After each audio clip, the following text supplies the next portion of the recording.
शादी की सुहाग सेज पर बैठी एक स्त्री का पति जब भोजन का थाल लेकर अंदर आया तो पूरा कमरा उस स्वादिष्ट भोजन की खुशबू से भर गया। रोमांचित उस स्त्री ने अपने पति से निवेदन किया कि मांझी को भी यहीं बुला लेते तो हम तीनों साथ बैठकर भोजन करते।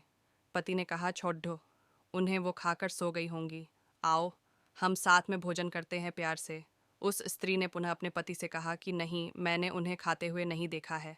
तो पति ने जवाब दिया कि क्यों, तुम जिद कर रही हो, शादी के कार्यों से थक गई होंगी, इसलिए सो गई होंगी।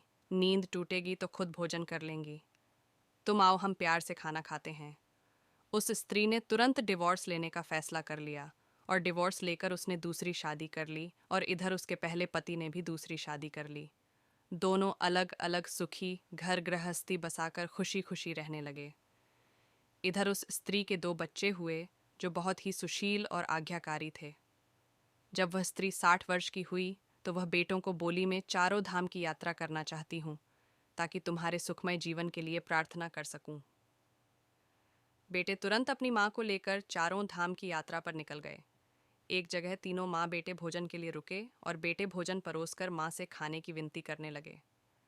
उसी समय उस स्त्री की नज़र सामने एक फटेहाल, भूखे और गंदे से एक वृद्ध पुरुष पर पड़ी ढी, जो इस स्त्री के भोजन और बेटों की तरफ बहुत ही कातर नज़र से देख रहा था।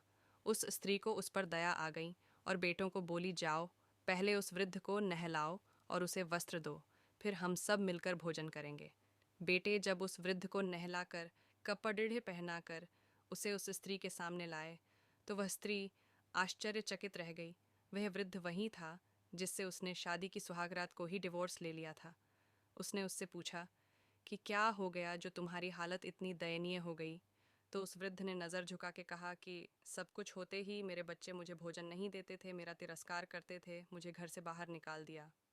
उस स्त्री ने उस वृद्ध से कहा कि इस बात का अंदाज़ा तो मुझे तुम्हारे साथ सुहागरात को ही लग गया था, जब तुमने पहले अपनी बूढ़ी माँ को भोजन कराने के बजाय उस स्वादिष्ट भोजन की थाल लेकर मेरे कमरे में आ गए और मेरे बार बार कहने के बावजूद भी आपने अपनी माँ का तिरस्कार किया।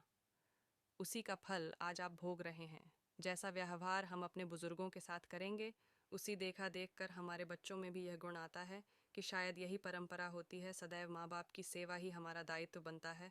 जिस घर में माँ बाप हंसते हैं वहीं प्रभु बसते हैं। फॉलो करना सभी।